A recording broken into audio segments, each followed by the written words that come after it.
एक रहस्यमयी शख्स, एक चोरी हुआ लॉकेट और एक ऐसा सौदा जो रोज की जिंदगी हमेशा के लिए बदल देगा। उसने बस एक ड्रिंक लेने के बारे में सोचा था, लेकिन अब वह एक खतरनाक खेल का हिस्सा बन चुकी थी। क्या रोज इस सौदे को मानेगी या यह सौदा उसके लिए एक और जाल बन जाएगा?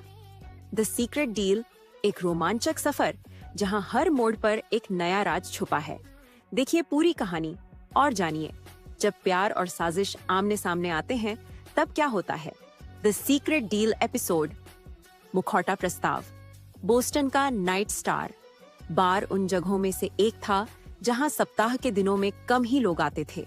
हल्की पीली रोशनी में बार का माहौल हमेशा थोड़ा उदास सा लगता था, मगर रोज डेविसन को इससे कोई फर्क नहीं पड़ता था। वह हमेशा की तरह अपनी आखिरी बची हुई रकम वोडका शॉट्स पर उड़ाने के लिए वहां पहुंच गई थी। मैडम, मुझे लगता है कि आपको अब रुक जाना चाहिए। आप स्पष्ट रूप से अपना संतुलन खो रही हैं। बारटेंडर ने चिंता जताई। और मुझे नहीं लगता कि आपके साथ कोई ऐसा है जो आपकी देखभाल कर सके। आपको घर जाना चाहिए। रोज ने उसकी ओर झुंझला कर देखा।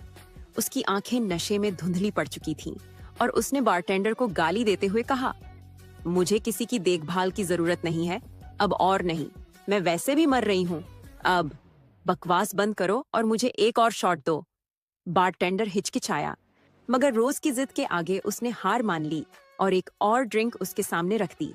रोज ने गिलास उठाया, झटके से खाली किया और बार में बज रहे संगीत के साथ झूमने लगी।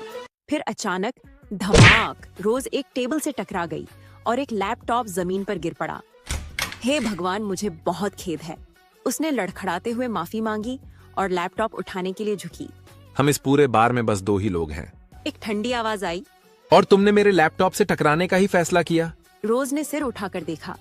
एक शख्स जो पूरी तरह से स्लीक सूट में था उसे घूर रहा था।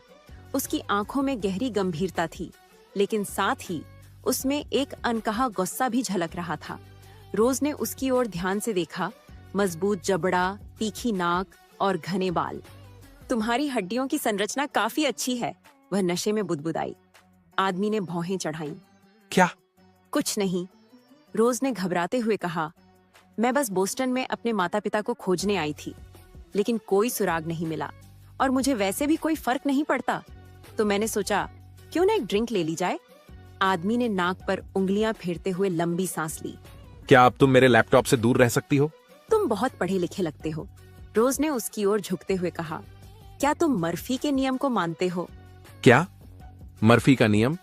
मेरे साथ जो कुछ भी गलत हो सकता है वो हमेशा गलत ही होता है। सुनो, आदमी ने कंधे उचकाए। तुम नशे में हो, तुम्हें यहाँ से जाना चाहिए। रोज ने उसकी शर्ट पकड़ ली और हंसी। क्या तुम मेरी कार क्रैश देखना चाहोगे? आदमी की आंखें सिकुड़ गईं। तभी दरवाजे पर कुछ असभ्य दिखने वाले पुरुष दाखिल हुए। रोज ने उनकी ओर देखा और मुस्कुराई। शायद मैं उन लोगों में से किसी से पूछूं कि वो मुझे कहीं सुरक्षित ले जाए, लेकिन इससे पहले कि वह आगे बढ़ पाती, आदमी ने उसकी कमर पकड़ ली और फुसफुसाया। ठीक है, मैं तुम्हें सुरक्षित जगह पहुंचा दूंगा, लेकिन इसके बाद तुम मुझे अकेला छोड़ दोगी। उसने जल्दी से फोन निकाला और आदेश दिया, एक आलीशान स्वीट बुक करो। मैं 5 मिनट में पहुंच रहा हूँ। रोज को कुछ और कहने का मौका भी नहीं मिला, क्योंकि उसकी आंखें बंद हो गईं और वह आदमी की बाहों में बेहोश हो गई। अगली सुबह रोज की आंखें धीरे धीरे खुलीं। वह एक आलीशान होटल के बेड पर थी। सामने वही आदमी खड़ा था, गंभीर नजरों से उसे देखता हुआ। मैं तुमसे एक आखिरी बार पूछ रहा हूँ, ये जेड लॉकेट तुम्हारे पास कैसे आया? रोज की नजर अपने गले की ओर गई। लॉकेट गायब था। उसका दिल जोर से धड़कने लगा। उसने गुस्से में कहा, तुमने मेरा लॉकेट चुरा लिया। आदमी ने ठंडे स्वर में जवाब दिया, अगर तुम्हें वापस चाहिए तो हेंड्रिक्स एंड कंपनी के ऑफिस में आओ। Hendricks and company. रोज गुस्से में ऑफिस में दाखिल हुई और रिसेप्शनिस्ट से बोली, मुझे जोसेफ हेंड्रिक्स से मिलना है। कुछ मिनट बाद एक आदमी उसे एक बड़े चमकदार ऑफिस में ले गया। वहाँ वही आदमी बैठा था, सूट में, शांत और गंभीर। तुमने मेरा लॉकेट क्यों चुराया? रोज ने कड़क आवाज में पूछा। जोसेफ ने लॉकेट को मेज पर रखते हुए कहा, पहले मुझे बताओ कि तुम्हें ये कहाँ से मिला? रोज ने आंखें सिकोड़ ली। मैं इसे बचपन से पहन रही हूँ। अगर किसी ने इसे चुराया है तो वो तुम हो। जोसेफ हल्के से मुस्कुराया। जब तक मुझे पूरा यकीन नहीं हो जाता कि तुम इसे चुराकर नहीं लाई हो, ये मेरे पास ही रहेगा। रोज का खून खौल उठा। वह बोली, अगर तुमने इसे वापस नहीं किया तो मैं हमारा एक वीडियो वायरल कर दूंगी। जोसेफ ने एक लिस्ट निकाली और कहा, ये प्रमुख मीडिया हाउसेस के नंबर हैं, आगे बढ़ो। रोज चौंक गई। उसने वीडियो अपलोड करने की धमकी दी, मगर जोसेफ बेपरवाह रहा। कुछ मिनटों में वीडियो इंटरनेट पर वायरल हो गया। रोज के फोन पर धमकियों की बाढ़ आ गई।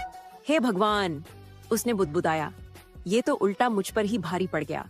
जोसेफ ने एक गहरी सांस ली और रोज को देखा। अगर तुम्हें इस मुसीबत से निकलना है तो एक सौदा करना होगा, उसने ठंडे स्वर में कहा। रोज ने दांत भींचते हुए पूछा, कौन सा सौदा? जोसेफ ने मुस्कुराते हुए कहा, मुझसे शादी करो। एक अनजान शहर, एक रहस्यमयी आदमी और एक सौदा जो रोज की जिंदगी हमेशा के लिए बदल सकता है। क्या रोज इस सौदे को मानेगी या फिर वो इस खेल में अपने ही जाल में फंस जाएगी? जेड लॉकेट का राज क्या है और जोसेफ हेंड्रिक्स इसके पीछे क्यों पड़ा है? अगले एपिसोड में सच और झूठ की लड़ाई और भी खतरनाक होने वाली है। तैयार हो जाइए क्योंकि सीक्रेट डील अब एक नए मोड़ पर जाने वाला है। तो क्या आप इसके लिए तैयार हैं? अगले एपिसोड का इंतजार करें। ये था $2 लाख का सौदा।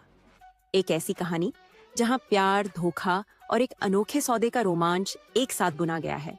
रोज एक साधारण लड़की जो अपनी जिंदगी के सबसे मुश्किल दौर से गुजर रही थी, बीमारी, गरीबी और अपनों को खोजने की जद्दोजहद। और फिर उसकी जिंदगी में आया जोसेफ हेंड्रिक्स, दुनिया का सबसे अमीर और ताकतवर बिजनेसमैन, जो अपनी परेशानी से बचने के लिए एक नकली पत्नी की तलाश में था। एक सौदा, $2 लाख और शादी। लेकिन क्या यह महज एक डील थी या किस्मत ने रोज के लिए कुछ और ही सोचा था? जब सच्चाई सामने आई कि रोज की बीमारी का गलत निदान हुआ था, तो क्या वह इस शादी को कबूल करेगी या भाग जाएगी?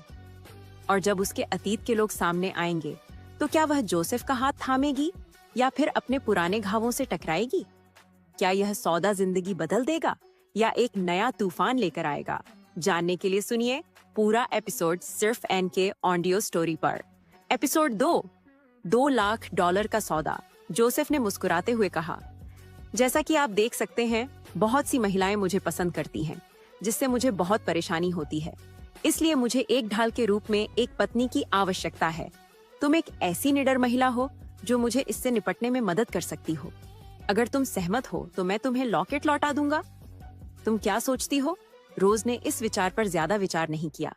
मुझे यकीन नहीं है कि मैं उसके साथ रात बिताने के लिए इतनी आलोचना झेल पाऊंगी।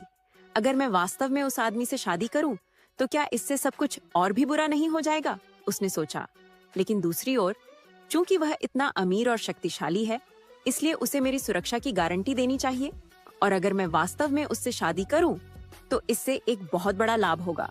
रोज ने अपनी पीठ सीधी की और जोसेफ से कहा, मैं आपकी पत्नी बनने के लिए अपनी जान जोखिम में डाल सकती हूँ, लेकिन मेरा लॉकेट लौटाने के अलावा आपको मेरी दूसरी मांग भी माननी होगी। मुझे इसके बारे में बताओ। जोसेफ ने दिलचस्पी से उसकी ओर देखा। मुझे पैसों की जरूरत है। उसने कैंसर का इलाज छोड़ दिया था और रिश्तेदारों को खोजने के लिए बोस्टन आ गई थी, क्योंकि उसे लगा कि बीमारी जानलेवा हो सकती है। इलाज की सफलता दर कम थी और लागत बहुत ज्यादा थी। रोज के पास खुद का इलाज कराने के लिए पैसे नहीं थे। मरने से पहले वह अपने जैविक माता पिता को खोजने के लिए समय के खिलाफ दौड़ सकती थी, लेकिन अब जब उसे एक अमीर परिवार में शादी करने का मौका मिला है, तो सबसे पहले वह यही चाहती है कि वह अपने पति के पैसे से अपनी बीमारी का इलाज करवाए और जितना हो सके उतना अपना जीवन बढ़ाए। इससे उसे अपने जैविक माता पिता को खोजने के लिए और समय मिल जाएगा। रोज को डर था कि जोसेफ सहमत नहीं होगा, इसलिए उसने तुरंत कहा, चिंता मत करो, मुझे ज्यादा कुछ नहीं चाहिए, $200,000 ही काफी होंगे। तुम्हारे लिए यह समुद्र में एक बूंद के समान है। मैं तुम्हें जो लाभ पहुंचाऊंगी उसके लिए यह सब सार्थक है। वह एक चतुर व्यवसायी की तरह व्यवहार कर रही थी, लेकिन वह भूल गई कि उसे ही बेचा जा रहा है। जोसेफ ने इस पर सोचने में कोई समय नहीं लगाया और कहा, हाँ, यह इसके लायक है। सौदा। उसने तुरंत $2 लाख का चेक लिखा और उसके ऊपर लॉकेट लगाकर उसे उसके सामने रख दिया। उन्होंने पूछा, हमें विवाह प्रमाण पत्र कब मिलेगा? रोज की आंखें चमक उठी। उसे वाकई उम्मीद नहीं थी कि यह एक रात का रिश्ता एक सुखद आश्चर्य में बदल जाएगा। मुझे यकीन नहीं होता कि मुझे इलाज के लिए पैसे इतनी आसानी से मिल गए। उसने सोचा, किसी भी समय मेरे पास मेरे दस्तावेज हैं, उसने जवाब दिया।